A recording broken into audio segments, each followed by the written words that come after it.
여보세요? 들리시나요?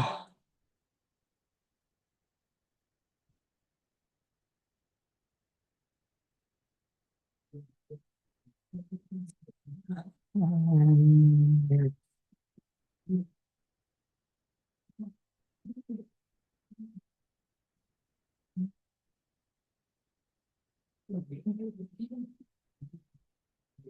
네, 감사합니다.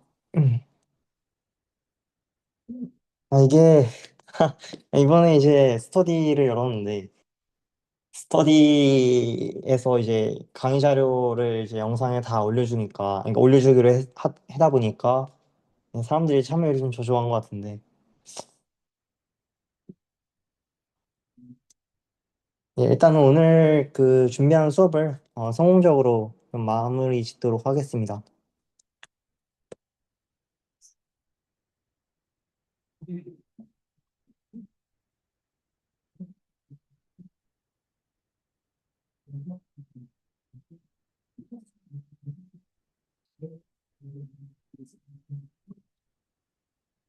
네, 좋아요. 그럼 지난번에 했던 수업에 대해서 약간 조금만 이제 복습을 좀 해보고 그 후에 이제 오늘 나갈 수업을 진행을 해보겠습니다.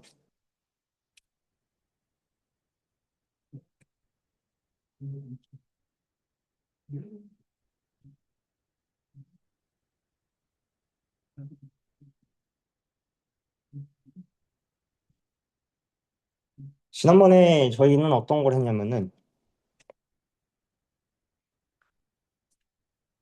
양자역학을 이제 기술하기 위해서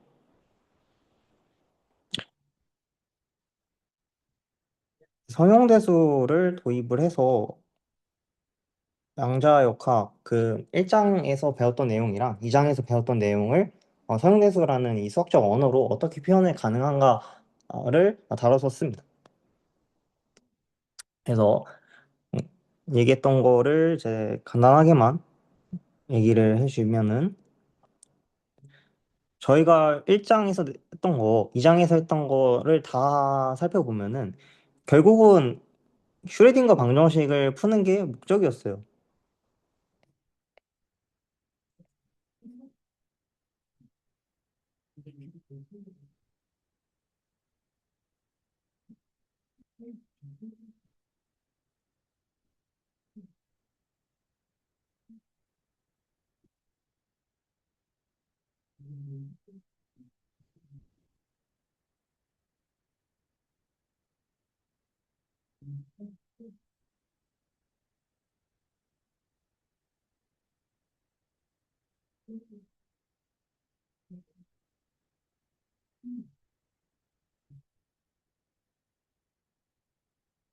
네, 이제 슈레딩거 이퀘션을 푸는 게 목적이었는데 이 슈레딩거 이퀘션 같은 경우에는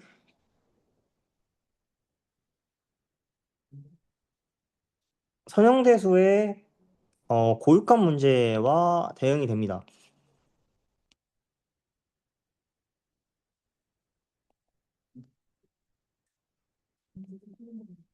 이 슈레딩거 이퀘션에서 이, 이 psi가 의미하는 것은 이제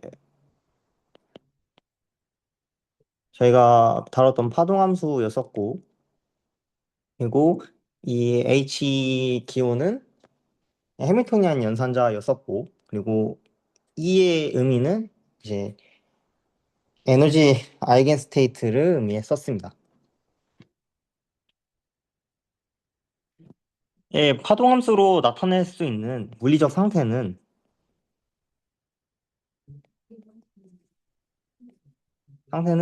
이 선형대수의 언어로 치환을 하면은 벡터로 우리가 생각을 할 수가 있고요. 그리고 이 해밀토니안 연산자와 같은 연산자는 행렬로서 우리가 해석할 수 있습니다. 이제 행렬에서도 이제 선형대수의 언어를 좀 빌려서 소개를 하면은 이 선형 변환으로 얘기할 수 있습니다. 예, 선형 변환 같은 경우에는 이제 어떤 이제 벡터 스페이스에 있는 벡터에 가해주면은 그 행렬을 가해주면은 이제 다른 벡터 스페이스로 가죠.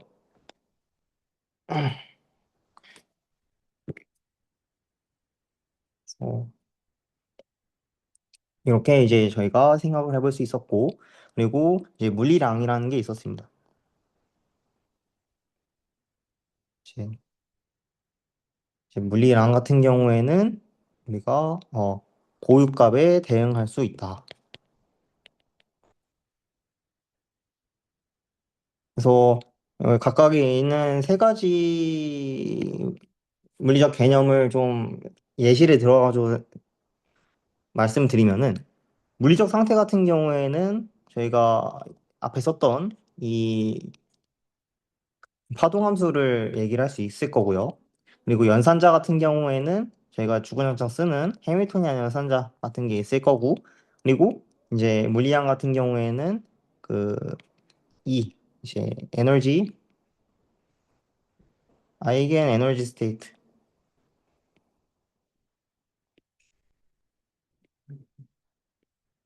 생각할 수 있습니다.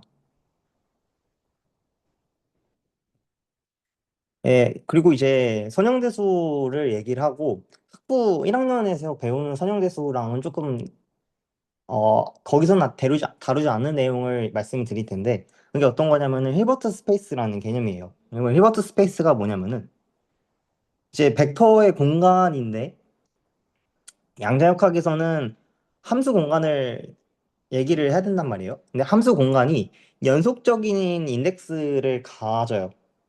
그렇다는 의미는 이제 함수 값이 연속적이어야 한다는 얘기예요. 근데 이제 선형대수에서 어떤 이제 벡터 스페이스든 간에 연속적인 그런 대응하는 벡터를 표기하기 위해서는 무한 차원의 이제 벡터 스페이스가 필요합니다. 그래서 저희는 무엇을 할 거냐면은 힐버트 스페이스라는 걸 도입을 할 건데, 힐버트 스페이스는 무엇이냐?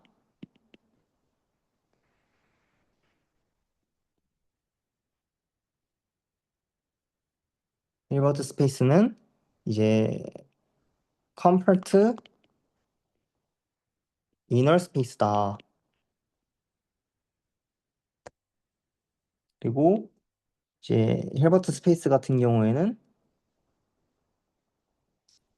무한 차원 복소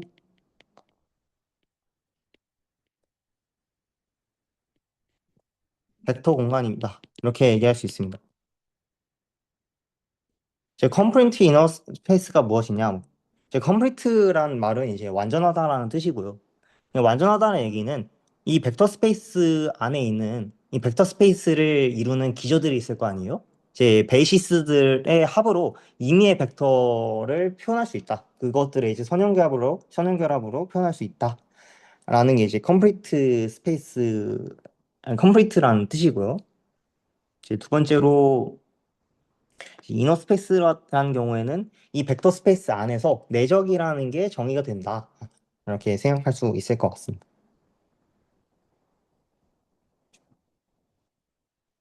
네, 그 다음에 이제 그 저희가 앞으로 계속 쓰게 될 이런 식의 벡터 표현이 있는데, 이건 무슨 벡터 표기법이냐? 이제 디락 델타 이제 디락 노테이션이라는 게 있습니다. 디락 노테이션에서 특히 브라켓 표기법이 있어요. 그래서 이 임의의 벡터 알파가 있을 때 이런 식으로 쓰여지는 것을 저희가 캡벡터라고 합니다. 이제 캡벡터는 선형대소에서 저희가 친숙한 언어로 하면은 열벡터를 의미한다고 생각하면 돼요. 자, 그 다음에 이제 벡터 중에 이런 식으로 생긴 벡터가 있어요. 이런 벡터는 무엇이냐? 브라벡터라고 합니다. 예, 브라벡터는 이제 행벡터의 대응이 된다라고 생각할 수 있습니다. 자, 열벡터는 모양이 이렇게 생겼고 행벡터는 모양이 이렇게 생겼죠. 네, 그래서 행벡터와 열벡터, 이 캡벡터랑 브라벡터는 어떤 관계가 있냐? 이 알파, 이 캡벡터에다가 이제 전치 대거를 씌워주면은 이제 이 브라벡터가 된다. 이렇게 볼 수 있겠습니다. 그래서 브라랑 캡벡터를 도입을 해서 어떤 이점이 있냐? 우리가 어떤 것을 활용할 수 있냐라고 물어보면은 이 브라켓 노테이션에서 알파, 베타, 그리고 이제 알파, 베타 이런 식의 표기법이 많이 등장을 할 거예요. 자, 이건 각각 무슨 의미냐? 이 첫 번째에 있는 이 브라켓은 이제 내적을 의미합니다. 그리고 그 결과로 복소수를 내보내요. 그다음에 이 아래쪽에 있는 캡브라는 외적을 의미합니다. 그리고 그 결과로 행렬을 내뿜습니다.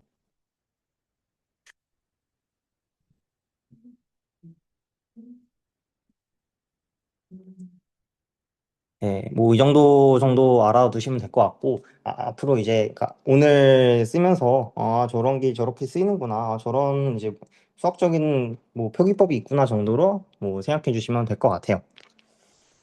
그 다음에 이제 관측량이라는 게 있는데요.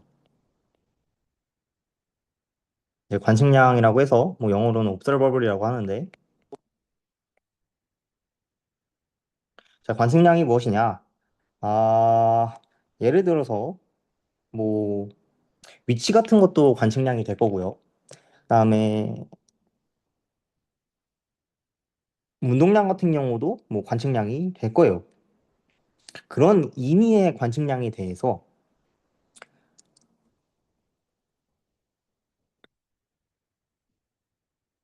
상태가 있고 관측량이 있어요. 이제 이거의 관계를 먼저 설명을 해드리면은 물리적 상태가 있을 거란 말이에요, 분명히.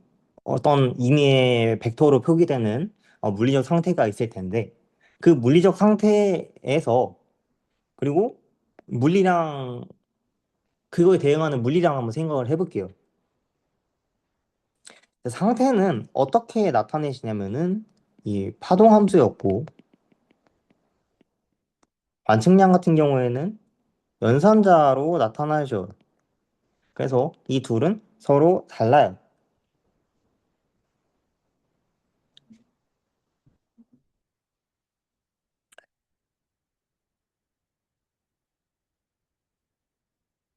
그러니까 이게 무슨 말이냐면은 그러니까 관측을 한다는 게 그러니까 어떤 임의의 상태에 알파가 있고 그 다음에 그 물리량 A가 있다고 해볼게요.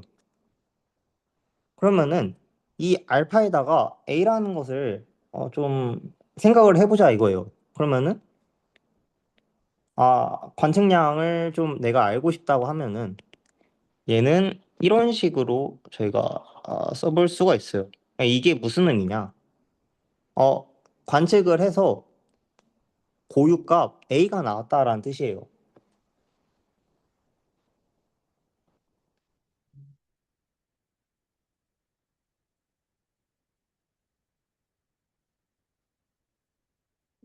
네, 그래서 뭔가의 좀 정확한 그 수학적인 이제 수식을 쓰면서 좀 설명을 하면은 더 편하겠는데 제 말로만 이제 좀 얘기를 하기 위해서 이런 식으로 말씀을 드렸습니다.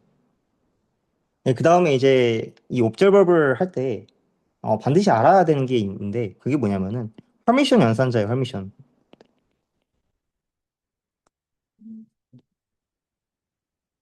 자, 허미션 연산자는 무엇이냐? 임의의 어떤 함수 f랑 g가 있다고 해볼게요.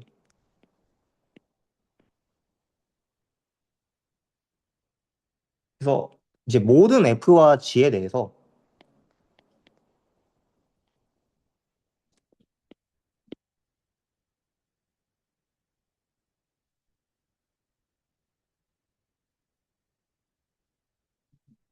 를 만족하는 이 연산자 q가 있을 때 저희는 이 q를 허미션 연산자라고 합니다.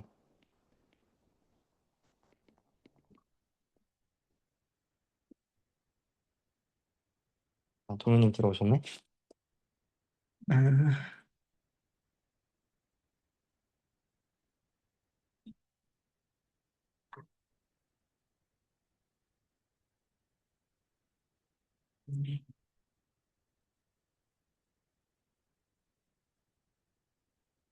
그래서 허미션 연산자는 뭐 성형대수적으로 q 대거가 q와 같다 이런 식으로 써볼 수 있겠습니다. 그래서 이 햇은 연산자를 뜻하여 연산자를 뜻합니다. 그리고 이 관측량은 언제나 허미션 연산자로 표현이 됩니다.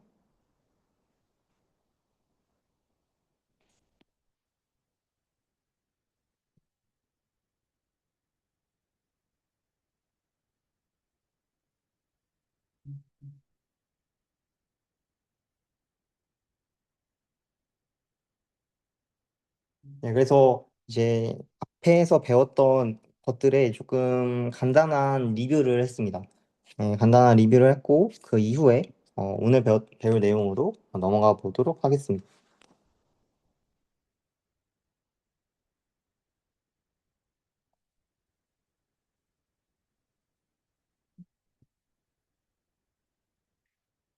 예, 오늘 배울 거는 3장 4절에 3장 4절에 일반화된 통계적 해석이라는 단원입니다.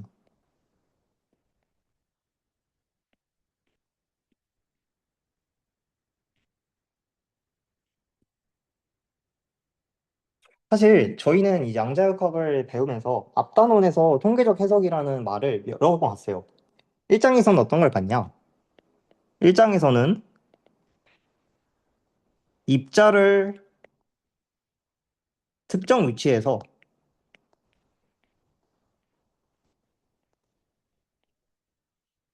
발견할 확률을 얘기를 했어요. 그러니까 발견할 확률이라고 해서 그 저희는 그때 어떤 단어를 썼냐면은 보른의 통계적 해석이라고 저희가 얘기를 했습니다.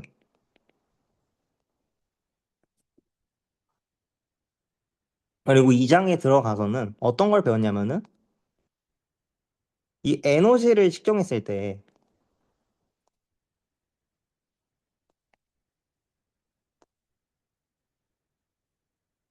가능한 결과가 있었을 거고 여기서 가능한 결과는 이 바운더리 컨디션을 이용해서 어떤 이익값만 가질 수 있는지 뭐 디스크리트한 이의가 나오는 이유가 무엇인지 뭐 이런 것들을 배웠다라는 뜻이에요. 그리고 이 에너지를 측정했을 때 가능한 결과와 그 확률을 배웠어요. 제가 예시를 하나 가져왔는데 예시는 아니고 좀 2장에서의 내용을 좀 가져왔는데 슈레딩거 이퀘이션을 풀게 되면은 어 여러 가지 해가 나온단 말이에요. 근데 여러 가지의 고유값들이 나옵니다. 여러 가지 고유값이 나오면은 이 선형결합으로서 또 다른 이제 일반적인 그 상태회를 나타낼 수가 있어요. 자, 그렇기 때문에 어떤 개의 일반적인 상태 함수를 나타내고 싶다라고 한다면은 이와 같이 표현을 할 수가 있습니다.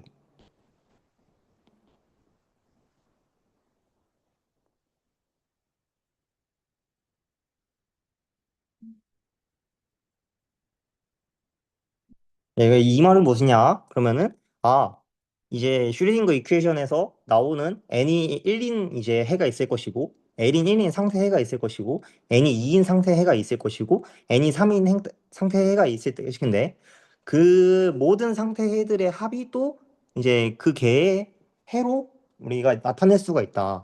그때 이제 이 CN이라는 이제 임의의 복소수 상수를 이용해서 선형결합으로 표현하게 되면은 그 개의 일반적인 해를 이와 같이 표현할 수 있다. 이렇게 말씀드릴 수 있을 것 같아요.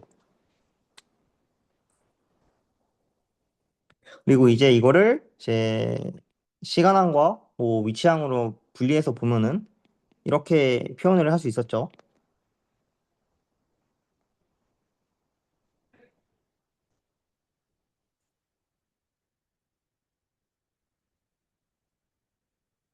그리고 이때 이 CN의 절대값 제곱이 이게 인덱스 n번째 에너지 상태를 의미했었어요. 이 인덱스 n번째 이의 n을 가질 확률.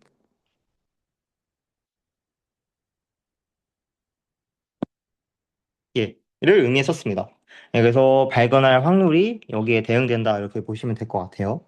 그리고 이 CN을 어떻게 구하냐? CN은 이제 결과만 먼저 보여주면은 이제 인테그랄 이제 파동함수에다가 이제 어 컴플렉스 사인인가요? 컴플렉스 사인을 이제 붙여주고 그리고 이제 fx, dx. 그래서 이제 fx는 무엇이냐? fx는 시간이 0일 때의 파동함수입니다. 그리고 이때 이제 알아두셔야 되는 게 고유 함수들은 서로 직교한다는 성질이 있어요. 그렇기 때문에 임의의 이제 상태 해들은 내적을 했을 때 만약에 n과 m이 같다라고 한다면은 그 값이 1일 것이고 만약에 n과 m이 서로 다르다라고 한다면은 그 값은 0이 될 거예요. 네, 이건 뭐냐? 아, 크로니커 델타라는 애입니다. 크로니커 델타는 인덱스 m과 n에 대해서 m과 n이 서로 같을 땐 1이고 그 이외의 경우에는 0이에요. 그러니까 즉 m이 n일 때 1이고 그 otherwise 다른 경우에는 이제 0이 됩니다. 그런 걸 표기하는 거예요. 그러니까 이제 직교성을 나타내는 거죠. 아, 근데 이제 이 벡터 힐버트 스페이스를 나타내는 이 상태 헤들이 서로 직교하기 때문에 그러니까 그 안에 놓여 있는 그 직교화된 헤드를 어 만족하기 때문에 그러니까 고유 함수들이 직교화되어 있다라는 그 성질을 만족하기 때문에 이와 같이 내적을 했을 때 크로니커 델타로 표현할 수가 있어요. 그래서 인덱스가 같을 때만 1이 됩니다.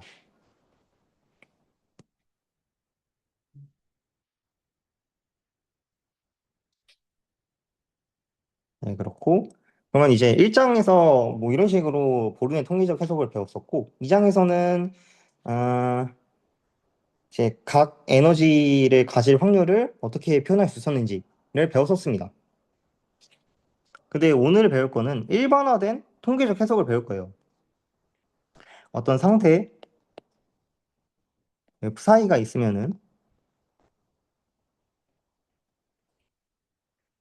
이 psi에 놓여 있는 입자를 생각을 해볼게요. 입자가 아,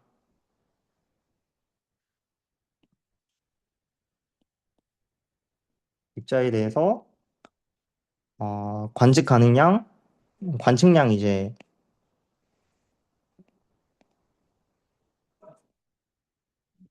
qx, p를 측정한다 해볼게요.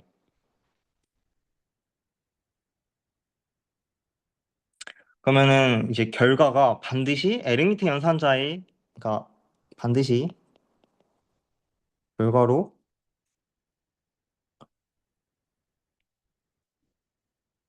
에르미트 연산자 q의 고유값이 나옵니다. 그래서 에르미트 연산자는 무엇이냐고 하면은 아까 허미션 연산자하고 똑같은 이제 수학적인 의미를 갖고 있어요. 예, 그렇습니다. 그래서 먼저 이산적인 스펙트럼을 좀 얘기해 볼게요. 자, 이산적이라는 거는 결국에 영어로 표기하면 디스크리트하다는 건데 연속적이지 않다는 뜻이죠.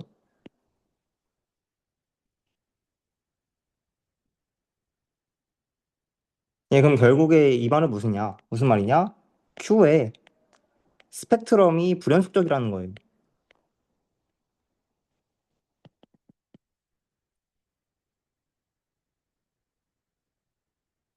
이 말은 무엇이냐? 파동함수 fn이 있다고 했대. n에 대응하는 고유값 qn을 얻을 확률을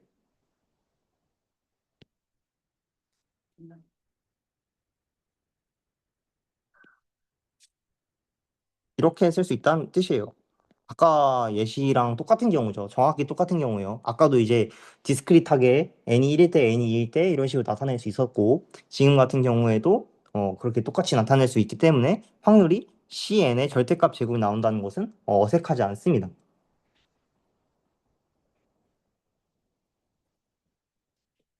그리고 이 해당 부분에 대해서 약간 낯설게 느껴지실 수 있을 것 같아서 해당 부분을 나타내는 이퀘이션을 하나 써주면은 이 이퀘이션은 이제 Q가 있을 것이고 그리고 이제 임의의 파동함수 그리고 이제 QN, FN이 되겠습니다.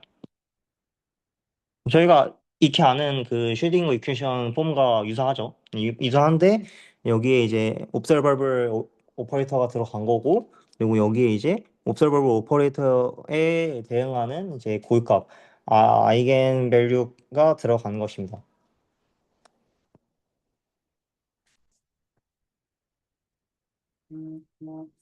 예, 여기서 이제 이 아까 CN을 구하는 방법을 좀 얘기를 드리면은 CN은 이제 이 상태의 F 사이에 대해서 FN으로 사용 측정한 것과 같아요. 그 말은 무슨 말이냐?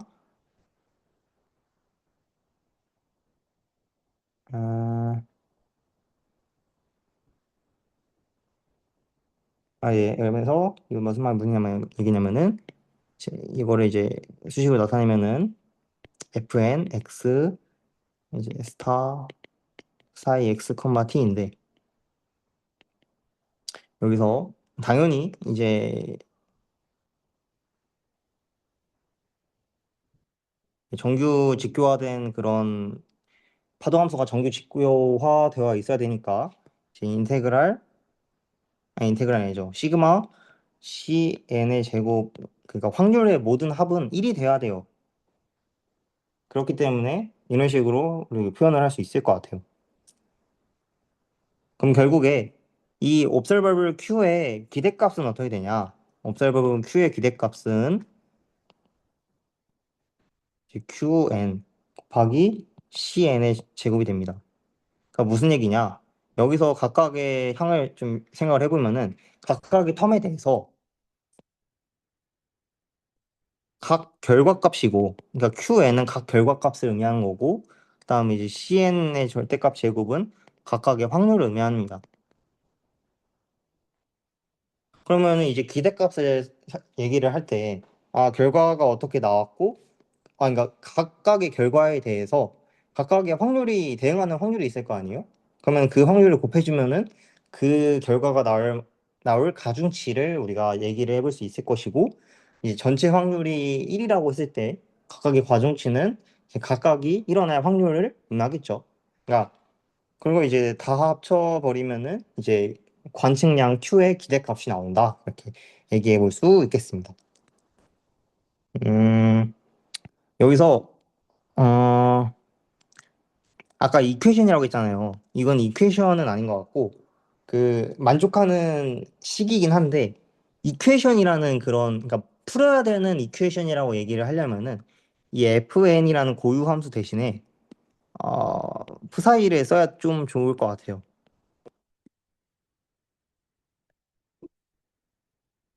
예, 그렇습니다.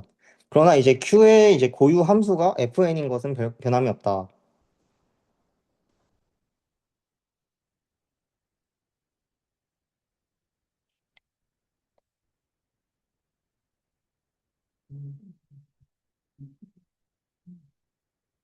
예, 그리고 이제 어떤 이제 관측가능량 Q의 기대값은 저희가 이렇게 써볼 수 있는데 여기서 Q가 일단은 식을 전개를 하고 말씀드릴게요.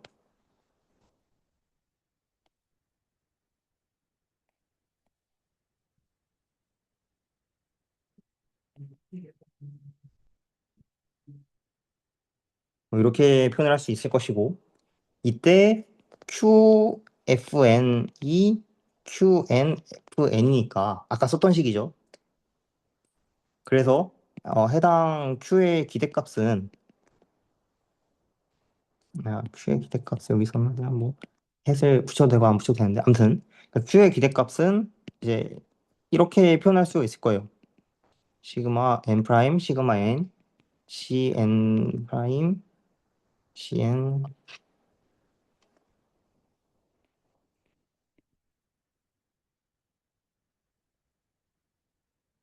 네, 이걸 좀 정리를 하면은 지금 보시게 되면은 고유 함수들은 서로 정규 직교한다고 했었잖아요. 그렇게 해서 얘는 이제 크로니커 델타 n 프라임 n이 될 거예요. 그래서 이거를 다시 정리를 해주면은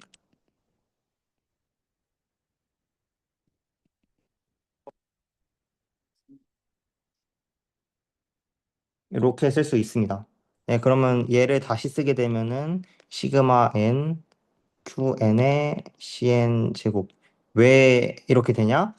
이 n과 n 프라임이 서로 같을 때만 이 크로니커 델타는 1의 값을 갖기 때문에 그 n 프라임이 n이랑 서로 다른 경우에는 사실 의미가 없죠. 의미가 없고, 예, 그리고 이제 cn의 제곱이 이제 정의 자체가 이거기 때문에 이 항이 이렇게 오는 것이고 Q에는 이렇게 오는 것이고, 예, 그렇습니다. 그리고 시그마 n에 대해서 이제 쭉 전개를 한다고 하는 것은 시그마 n 프라임에 대해서 뭐 합을 구하라라는 것은 사실상 의미가 없어지는 것 같죠. 예, 그래서 이 Q에 대한 기대값이 앞서 우리가 구했던 것과 똑같은 결과가 나온다는 것을 확인할 수가 있습니다. 네, 그래서 일반화된 통계적 해석을 저희가 좀 생각을 해봤어요. 그러니까 근데 관측량이 저희가 좀 생각이 나는 게 뭐 위치가 있을 것이고 또 운동량이 있을 거 아니에요? 그럼 위치랑 운동량을 각각 넣어봐서 아 이게 실제로 작동하는지 안 하는지를 한번 확인해 볼 필요가 있어요. 네, 그래서 첫 번째로 위치에 대해서 한번 확인을 해볼게요.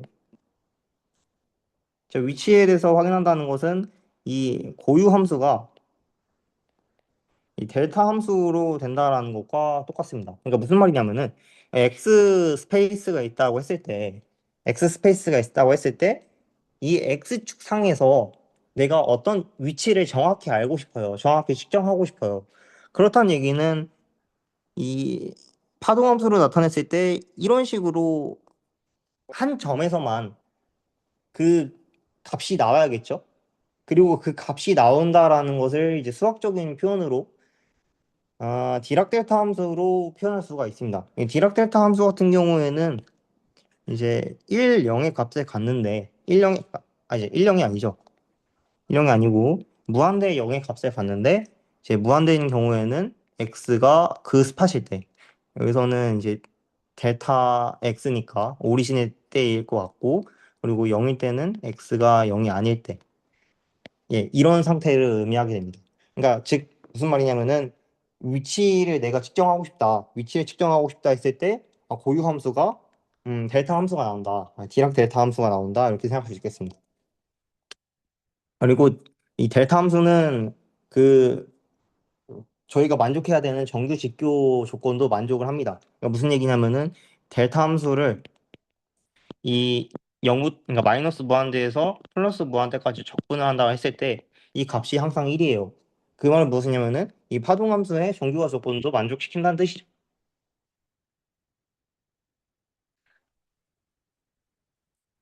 예, 아무튼 그러면은 저희가 아까 했던 C를 구하는 방식이 있었지 않습니까? 이 C를 구하는 이 방식들 한번 확인을 해보겠습니다.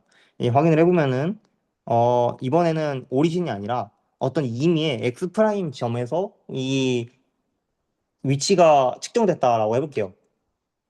네, 그러면은 cx 프라임이 델타 x 마이너스 x 프라임 이제 사이가 될 건데 이 델타 x 마이너스 x 프라임은 0에서부터 x 프라임만큼을 이제 평형 이동시킨 것 같죠. 네, 그래서 얘는 이제 인테그랄 마이너스 무한대에서 플러스 무한대까지 예, 델타 함수 그리고 x, t dx 그리고 이제 델타 함수 같은 경우에는 마이너스 무한대에서 플러스 무한대까지 적분을 하지만은 그런데도 불구하고 함수 값은 딱 한 점에서만 갔기 때문에 인테그랄 하는 의미가 없어요. 그러니까 즉 얘가 0이 x 프라임 0인 지점, 즉 x가 x 프라임 지점에서만 그 함수 값을 갖습니다. 그러면은 이 적분값이 어떻게 되냐? 이 푸사이 x 프라임 컴마 t가 돼요. 그래서 그림을 그려보면은 이런 식으로 함수가 그려지게 되겠습니다. 그리고 이 x 프라임 같은 경우에는 이제 위치 x가 결국에 x 이제 푸사이가 x 프라임 푸사이가 되는 거예요. 그럼 결국에 이게 의미하는 바는 얘가 고유값이란 얘기죠. 어떤 거에? 이 x 위치 오퍼레이터에 대한 고유값이 되겠다 이렇게 말씀드릴 수 있겠습니다. 예, 그러면 위치에 대해서도 한번 얘기를 해봤으니까 운동량에 대해서도 얘기를 해봐야겠죠. 예, 운동량에 대해서 얘기를 해보면은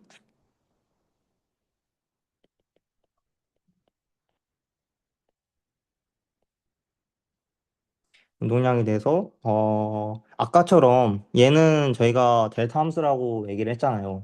근데 운동량에 대해서도 고유 함수가 있을 거란 말이에요. 그 고유 함수를 fpx라고 한번 해볼게요. 네, fpx는 어떻게 주어지냐면은 이제 정규 직교화를 했을 때 루트 2파이 하바 분의 1 곱하기 익스포넨셜 ipx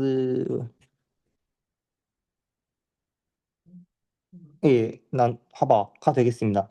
네, 그러면서 얘가 의미하는 바는 p의 직교 규격화된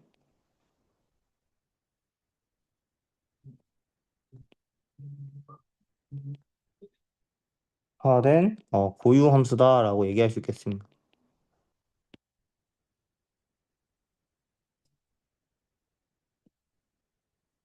예, 그래서 여기서 저희가 임의의 그 운동량에 대해서, 그러니까 P 오퍼레이터에 대해서 P라는 고유값이 나왔다라고 해볼게요.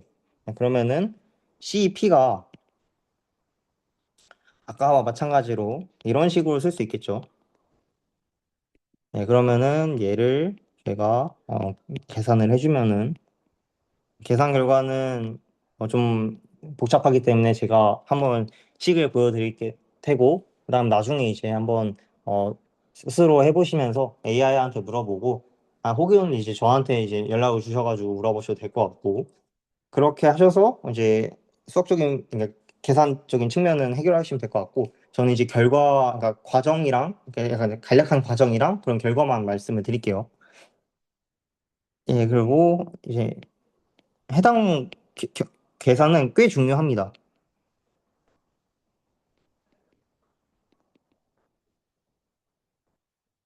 예, 그리고 이게 무엇이냐면은 이제 이렇게도 표현을 합니다. 그러니까 무슨 얘기냐면은 지금 아까처럼 일본화된 통계적 해석이 있었잖아요. 거기서 이제 상수를 어떻게 구하냐, 아니, C를 어떻게 구하냐를 얘기를 했었는데 그 C를 구하는 방식이 이런 계산을 합니다. 똑같이 한 거예요. 똑같이 한 건데 지금 여기서 보면은 이제 다른 점이 하나 있다면은 오른쪽에 파란색으로 제가 쓴 게 있죠. 무슨 얘기냐면은 지금 얘는 P에 대해서 식을 쓴 거잖아요. 그러면은 이거에 대한 결과값으로 어떤 게 나올 수 있냐? 어, 이 아까는 이제 X축상에서 X축상에서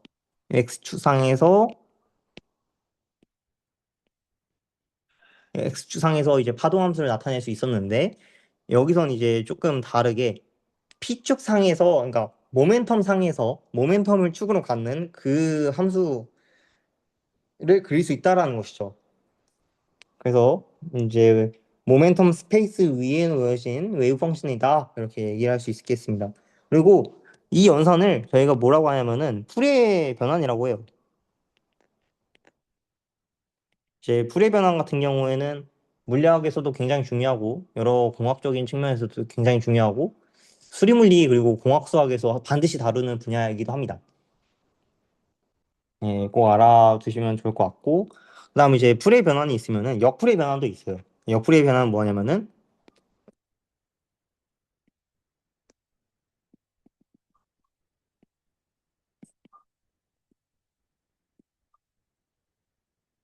IPX 아바.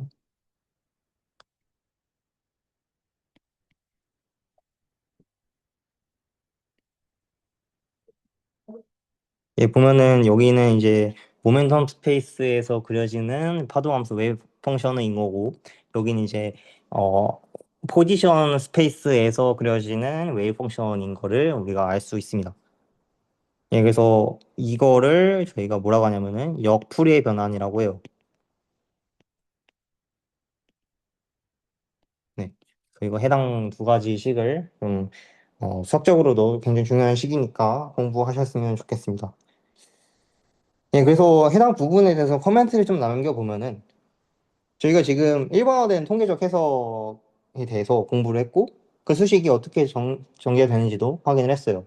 그리고 그 관측 가능량 Q에 대해서 저희가 좀 익숙한 오퍼레이터인 포지션 오퍼레이터랑 이제 모멘텀 오퍼레이터를 각각 넣어서 어떤 결과가 나오는지도 한번 확인을 해봤습니다.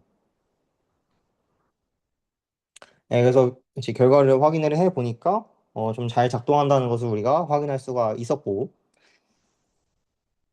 예, 그래서 이제 코멘트를 하면은 뭐 어떤 재고 싶은 물리량이 있다. 그러면은 그 물리량에 맞는 고유 함수로 이제 파동 함수를 분해할 수 있고요. 그 분해했죠. 분해하고 그리고 그 결과를 토대로 구할 수 있다. 이렇게 얘기를 할 수 있겠습니다. 네, 그래서 3장 4절에 대한 내용은 여기까지입니다. 이제 뒤로 이제 3장 5절에 대한 내용을 얘기할 건데 그 이전에 질문이 있으면 해주시면 감사하겠습니다. 현장에 계시는 분들도 질문이 있으시면 언제든 손들어서 얘기를 해주시면 고맙겠어요.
질문이 없으시다면은 뭐 바로 이제 3장 5절에 대한 내용으로 넘어가 보겠습니다.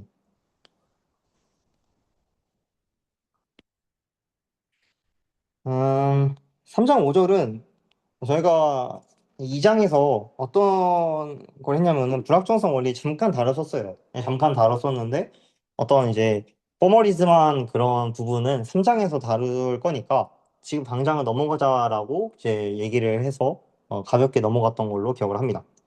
그래서 3장에서 다룰 내용이 지금 이제 맞닥뜨리게 됐어요, 저희가. 저희가 이제 어떤 걸 배웠냐면은 뭐 선형대수적인 그런 간단한 그 언어도 배웠고 수학적인 언어도 배웠고 이제 두 번째로 이제 각각의 이제 양자역학에 대한 개념이 어떻게 선형대수와 연관이 되는지 그리고 그거를 어떻게 어떤 물리적 선형대수로부터 어떤 물리적 의미를 도출해낼 수 있는지 등을 배웠어요. 네, 그렇게 배웠을 때 이제 불확정성 원리를 조금 더 일반화된 불확정성 원리를 증명할 수 있고 그리고 일반화된 불확정성 원리에 대한 개념을 저희가 얘기를 해볼 수 있어요.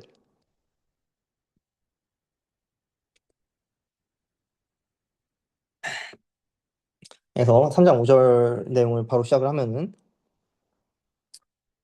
3장 5절 불확정성 원리인데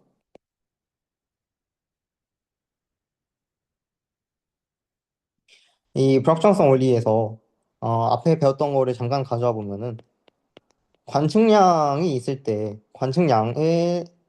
관측량마다 고유 함수가 있었습니다.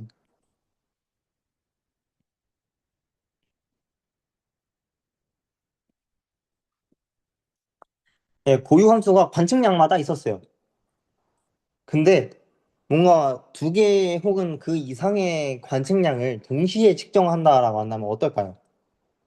그러니까 무슨 얘기냐면은 앞서서는 이제 관측량이 있다. 그 일반화된 이제 통계적 해석에 대해서 어떤 임의의 관측량이 뭐 Q가 P다, Q가 X다 이런 식으로 얘기해서 우리가 결과까지 끌어갔잖아요. 근데 이번에 이제 Q가 X, P다. 뭐 이럴 수 있잖아요. 그러니까 무슨 얘기냐면은 어 동시에 이제 측정하는 오퍼레이터일 수 있다. 그러니까 그러면 어떻게 될까? 그러니까 지금의 경우에는 Q가 하나의 오퍼레이터일 때만 이제 얘기를 할 수 있었는데, 근데 이제 넘어가서 한 번에 이제 Q가 두 개의 오퍼레이터를 한 번에 가질 수 있냐를 물어볼 수 있을 것 같아요. 그러면 동시에 측정하는 결과가 어떨까요? 우리는 이미 결과를 알고 있어요. 무슨 얘기냐면은 하이젠베르크의 불확정성 원리라는 거를 다시 알고 계시죠? 그 내용을 좀 살펴보면은 이제 위치랑 운동량을 동시에 측정할 수가 없다. 이제 측정할 수가 없다는 건 아니고 그 어폐가 좀 있고 정확히 얘기하면은 위치와 운동량을 동시에 정확하게 측정할 수가 없다. 그거는 불가능하다가 이제 하이젠베르크의 불확정성 원리로 나와 있어요. 그러니까 정확하게라는 게 중요하죠. 그러니까 동시에랑 이제 정확하게 측정하는 게. 왜 이제 물리적으로 어떤 이유 때문에 그게 불가능한지를 지금 이제 포멀리즘하게 얘기를 하고 프로프를 하고 또 이제 그 이유로 얘기를 나눌 수가 있어요.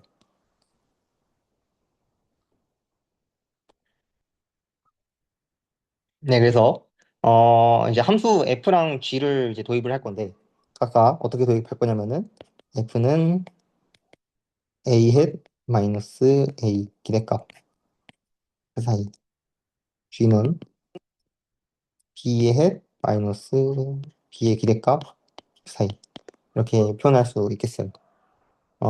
여기서 A 햇과 B 햇은 이제 관중 가능량이고, 그다음에 이제 A와 B 이 기대값들은 기대값들이죠. 예. 예, 그래서 여기서 뭐 확률과 통계에 대한 내용을 좀 하고 넘어가야 될 것 같은데, 그러니까 무슨 얘기냐면은 분산이 있는데 분산을 어떻게 정의하냐? 일단원에서 저희가 정의한 바로는 이제 편차의 제곱의 평균이죠. 원래 분산이. 이제 양자역학에서는 이제 분산을 어떻게 정의하냐?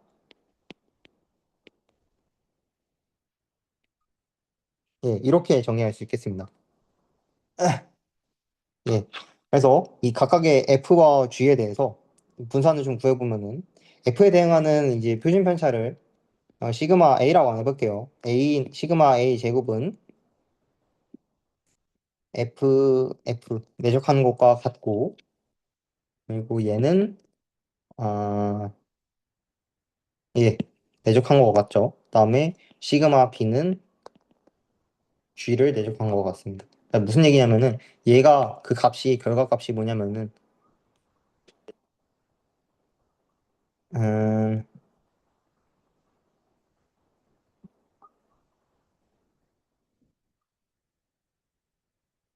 예, F랑 F를 내적하면은 이 안에 있는 얘만 제곱을 해서 나오겠죠. 그렇죠. 그렇기 때문에 이제 아 근데 그 이 두 결과값이 같다라고 얘기할 수 있겠습니다. 아무튼 예 그러면은 이제 시그마 A 제곱 뭐 시그마 B 제곱을 각각 구했어요. 여기서 어떻게 시그마 A랑 시그마 B를 퓨전해야 되는데 어떻게 엮을 수가 있겠냐? 좀 곰곰이 생각을 해보면은 어떤 두 개의 제곱에 대해서 그리고 두 개의 곱에 대해서 퓨전할 수 있는 방법이 하나 있어요. 그러니까 고등학교 때 수학의 정석을 잠깐 살펴보면은 코시 슈바르츠 부등식이라는 게 있는데 코시 슈바르츠 부등식 같은 경우에는 이제 그러니까 인덱스가 서로 다른 두 개의 항에 대해서 그 대소 관계도 해줄 수가 있고 그다음에 이제 아 섞이지 않는 그 두 개의 항을 곱할 수도 있죠. 곱한 항도 우리가 구할 수가 있어요. 그래서 이제 코시 슈바르츠 부등식을 활용해서 여기 좀 적용을 하게 되면은 시그마 A 제곱 시그마 b의 제곱이 이 결과값에 그대로 적어주면은 이렇게 쓸 수가 있고, 그리고 여기에서 이제 코시 슈바르트 부등식을 써주면은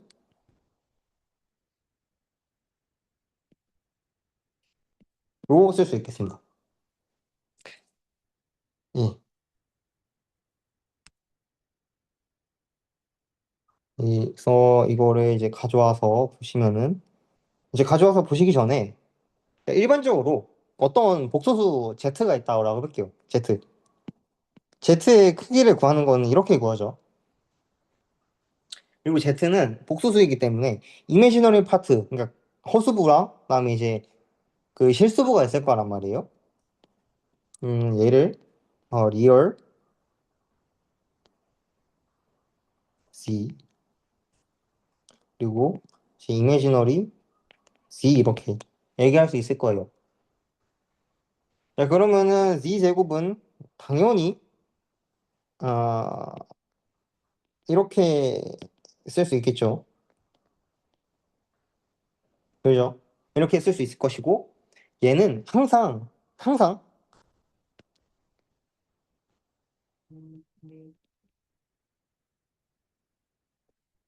이거의 제곱보다는 클 거예요. 아니, 그거는 같겠죠. 왜냐하면은 이제 실수부가 0인 경우도 있을 테니까 같은 경우도 있을 텐데 어쨌든 간에 항상 이제 대소 관계가 이런 식으로 표현이 될 거예요. 그래서 아까 썼던 식을 다시 가져와 주면은 FG가 이렇게 표현이 되는데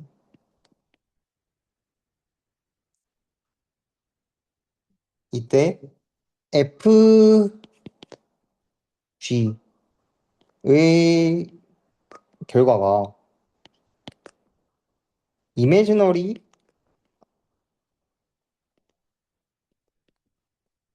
제곱보다는 크거나 같아야 된다라는 말씀이에요. 그리고 이미지너리 F.G가 어떤 결과를 갖냐면은 얘는 이제 제가 결과값을 써왔는데 어떻게 쓰냐면은 2i분의 1 곱하기 F.G G.F 이렇게 쓸 수가 있어요. 그리고 여기다가 당연히 제곱을 해줘야겠죠. 예, 이렇게 쓸 수가 있습니다. 그리고 다음으로 FG를 내적을 해주면은 그 결과값으로 어 그대로 쓸게요. F는 정의상으로 A 햇 마이너스 A 사이 G는 B 햇 마이너스 B의 기대값 사이 였었고 그리고 이제 여기서 나오는 게 개념이 나오는 게 A 햇이랑 B 햇은 observable 그러니까 관측량이란 말이에요. 그러니까 관측량이라는 얘기는 무슨 얘기냐면은 다시 말해서 허밍션 연산자라는 것이고 허밍션 연산자 같은 경우에는 그 자신에다가 전치 전치를 해줘도 그 자신과 그 값이 같습니다. 그렇기 때문에 얘는 어떻게 다시 쓸 수 있냐면은 사이로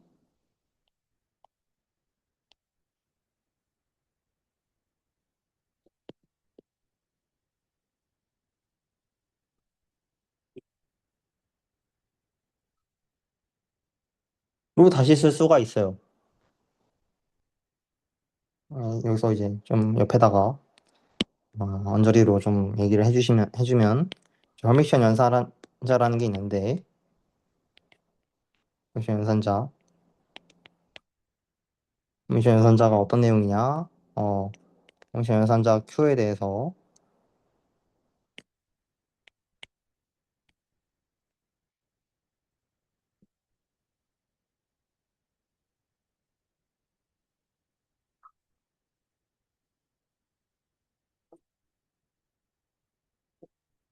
이를 나타내는 게 이제 허미션 연산자 Q가 되겠습니다. 근데 왜 얘랑 얘가 똑같은 얘기냐 이렇게 얘기할 수 있는데 내적을 할 때 저희 내적할 때 어떻게 내적하냐면은 임의의 벡터 뭐 A, B가 있다라 해볼게요. A, B가 있을 때 저희 어떻게 내적했었냐면은 A1 스타 B1 더하기 A2 스타 B2가 된단 말이에요.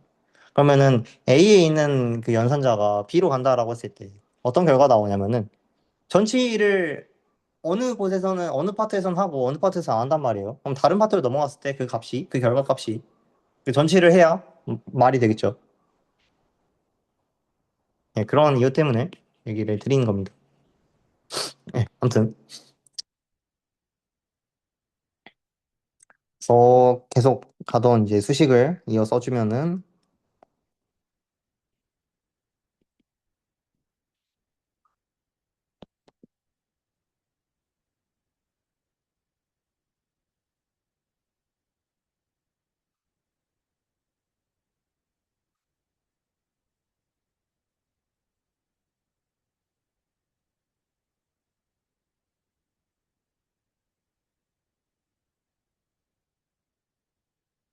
될 것이고 얘는 이제 저희가 네 개의 항으로 좀 끊어서 생각을 해주면은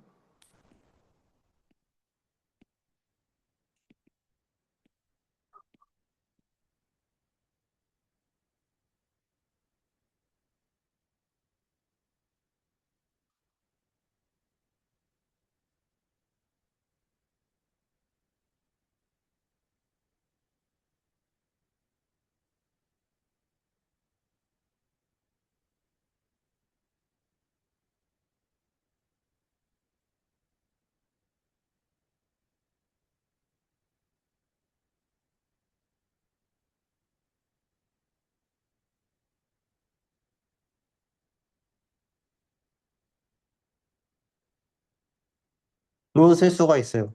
근데 여기서 가장 쉬워 보이는 적분값인 얘는 그 결과값이 1이죠. 그렇기 때문에 마지막 텀에 대해서는 A의 기대값과 B의 기대값을 곱하는 것과 같다. 이런 식으로 얘기할 수 있겠습니다. 예, 그래서 얘를 좀 정리를 해주면은 결과값이 어떻게 되냐? 결과값이 어,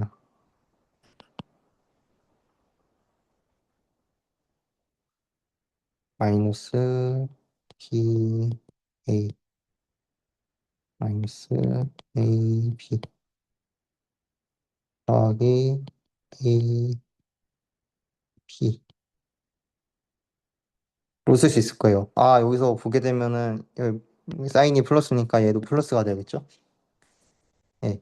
그러면은 얘랑 얘가 날아갈 테니까 결국에 얘가 무슨 얘기냐면은 F랑 G의 내적값은 연산자 A, B의 기대값에다가 기대값 A랑 기대값 B에 곱한 것을 뺀 것과 같다. 이렇게 말씀을 드릴 수 있겠습니다. 마찬가지로 이제 G와 F에 대한 내적도 해줘야 되는데 아, G와 F에 대한 내적도 한번 해보죠.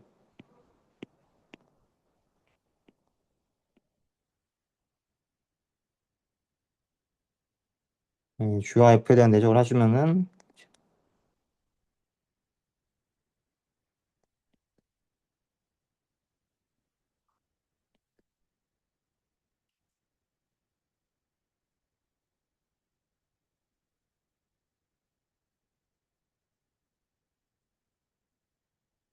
이거인데 보시면 알겠지만은 좀 형태가 아까 거랑 유사하죠. 그러니까 얘는 그 결과로 실제로 그 결과로 음, 연산자 BA에 대한 기대값 마이너스 AB가 됩니다. 네, 그래요. 자, 그러면은 저희가 이제 각각의 F랑 G의 내적 그리고 G랑 F의 내적을 구했는데 저희가 결국에 하고 싶었던 연산은 뭐였냐면은 얘였어요, 얘. 그죠? 얘였기 때문에 어, 좀 구해주면은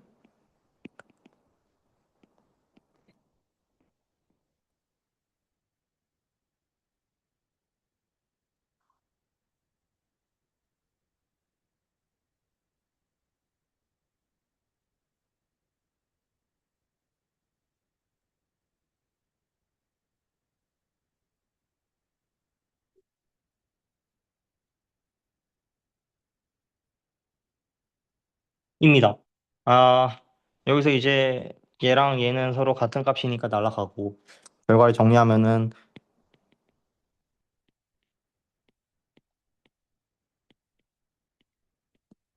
아니죠. 가 되겠습니다.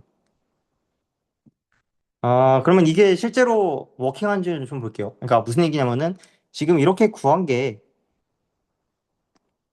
이 구한 거를 이 위에 있는 식에다가 넣게 되면은 어떤 일이 발생을 하냐.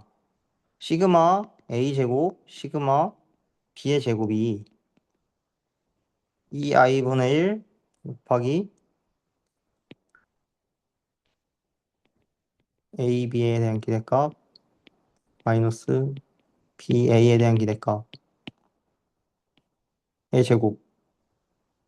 이제 아니죠. 여기다 제곱하는 게 아니라 맞죠 맞죠 제곱. 아 여기다 여죠. 여기다 제곱을 해준 것과 같다는 얘기죠. 그러니까 그거는 같다라는 얘기죠. 그러니까 이게 얘기하는 것은 observable A랑 B에 대해서 각각의 고유함수 FA랑 FB가 아니, F랑 G가 있었을 때 그럴 때 이제 각각의 이제 표심 편차 아니 각각의 분산이 어떻게 되는가 어떤 관계를 갖냐로 얘기를 해볼 수 있을 것이고 그럼 얘를 양변에 제곱이 있으니까 제곱을 떼주면은 최종적으로 폼이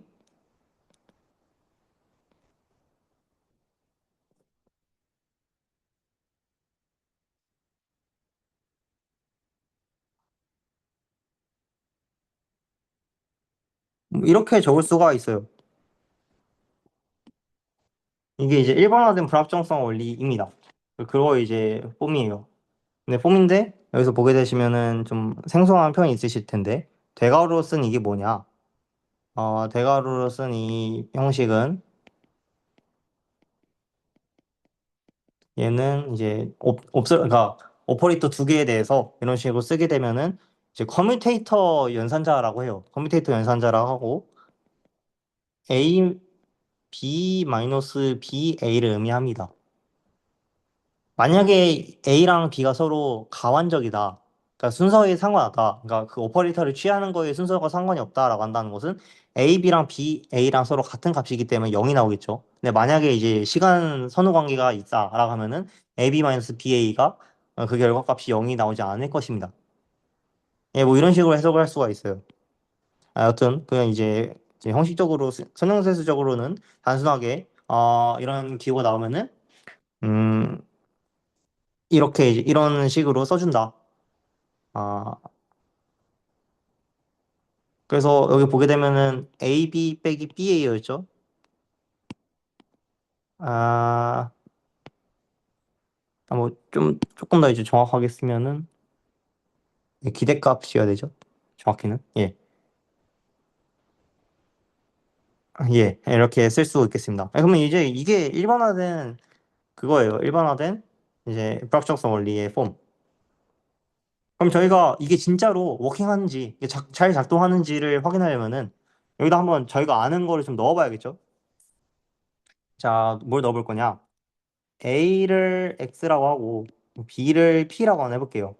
자, 그러면은 X 햇, P 햇에 대한 이 커뮤테이터는 그 결과값이 I 하바가 나온다는 것을 2장에서 확인을 했었습니다.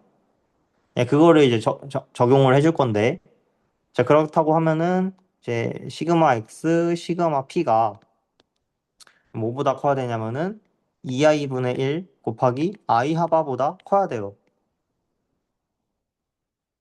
그죠?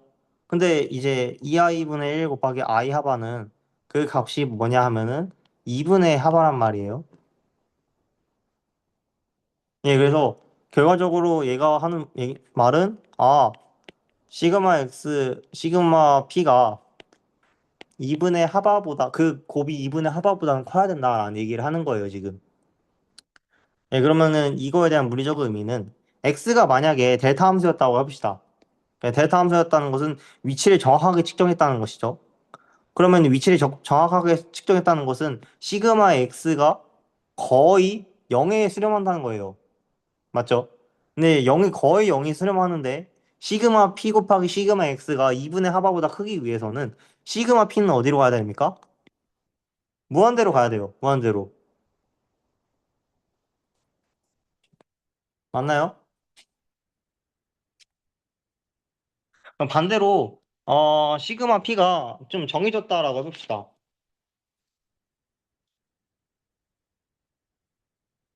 시그마 p가 정해졌을 때 저희가 음, 어떤 식으로 쓸 수가 있었냐면은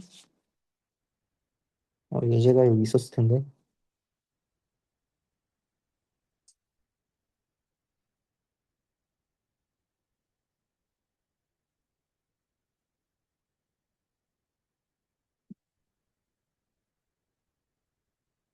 음, 뭐 예제가 제가 좀 원하는 그림이 교재에 있는 줄 알았는데 교재에 없네요.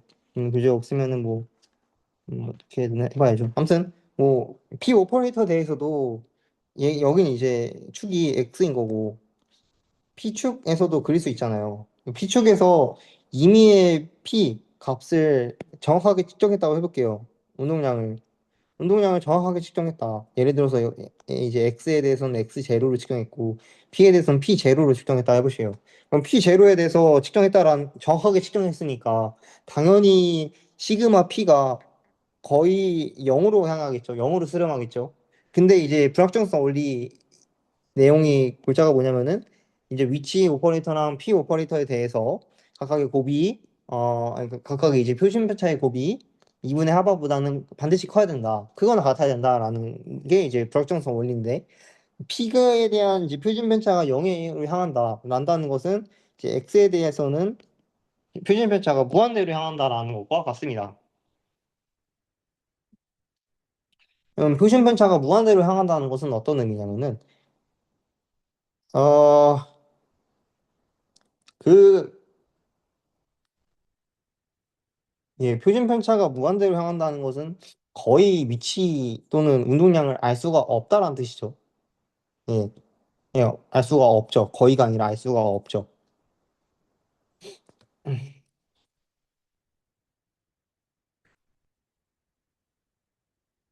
예, 그래서 이러한 연산자들을 비양립성 관측량이라고 불러요. 그리고 비양립성 관측량에 대한 공통적인 고유 함수도 없습니다. 그러니까 무슨 얘기냐면은 오퍼레이터 A에 대해서는 뭐 임의의 f 펑션이 있어야 되는 거고 f 이제 아이겐 펑션이 있어야 되는 거고 이제 B 오퍼레이터에 대해서는 아 G라는 이제 아이겐 펑션이 있어야 되는데 F 아이겐 펑션과 G 아이겐 펑션은 서로 달라야 된다, 구별돼야 된다 이렇게 얘기할 수 있겠습니다. 이제 한 4장쯤에서 이제 수소 원자에 대해서 좀 공부를 할 기회가 있을 텐데 그때도 이제 이런 불확정성 원리를 적용해 볼 수가 있어요. 예, 그래서 그때 한번 적용해 보시면 될 것 같습니다.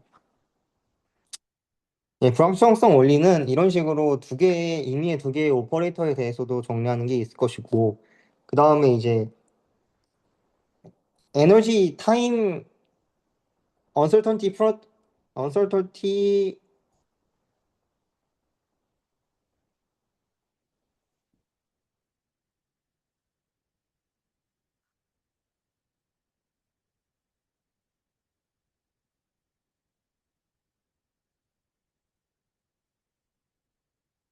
아, 예, 언설턴티 티오리가 있어요. 그러니까 갑자기 이제 원리에 대한 영어 단어가 기억이 안 나는데 아무튼 이제 그러면 한국어로 하면은 이제 에너지 시간 불확정성 원리라는 게 있습니다. 또 그 에너지 시간 불확정성 원리에 대한 내용은 뭐냐면은 델타 X 곱하기 델타 P가 2분의 하바보다 커야 된다라는 거예요. 네, 이것도 오늘 다루면 좋겠는데 이거까지 하려면은 그 전에 알아야 되는 게 있고 그다음에 거기까지는 나아가기 좀 어려워서 오늘은 해당 내용을 제외를 했는데 다음번에 이제 그 양자역학을 좀 제대로 배운다라고 했을 때 해당 부분을 좀 의미 있게 좀 생각해 보시면 좋을 것 같아요.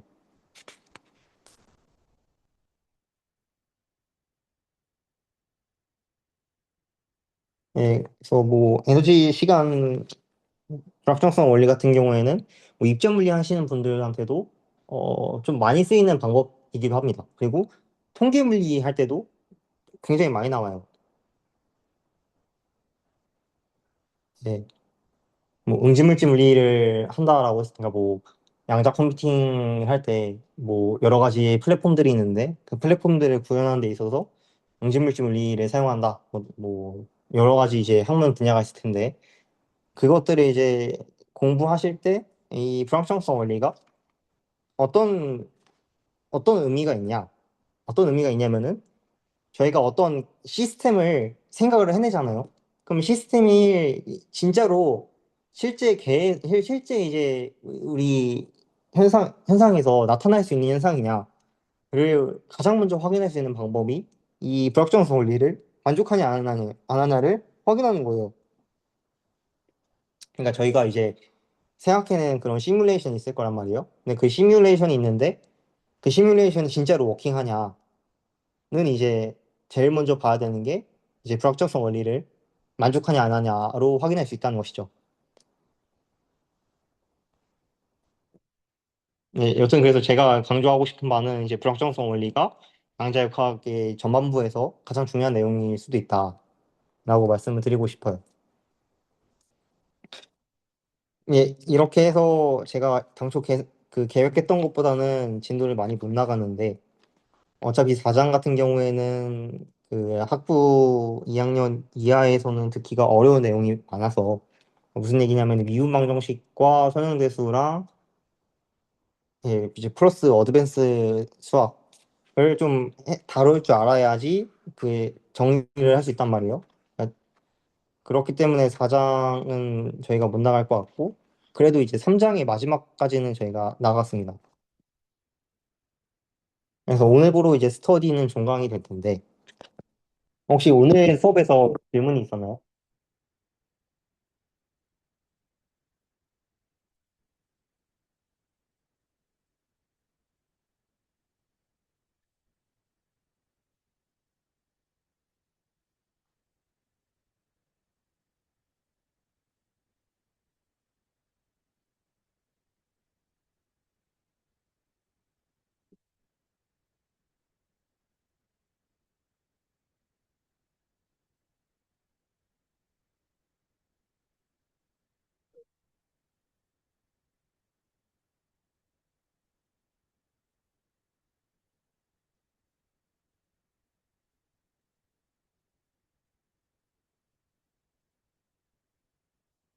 네, 뭐 질문이 없으시면은 뭐 진짜로 이제 종강을 하는 걸로 하고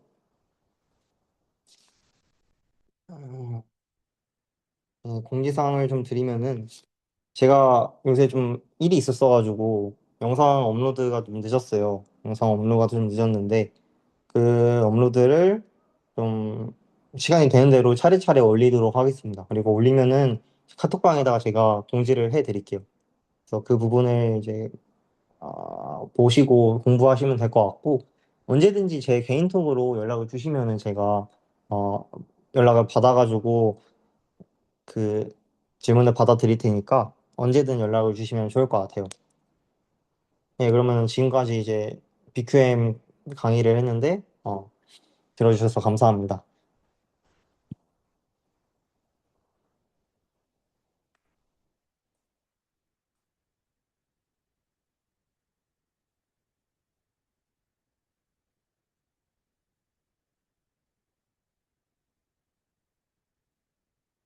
네, 감사합니다. 그래서 오늘 발표는 아니, 오늘 이제 스토리는 여기까지 하는 걸로 하겠습니다.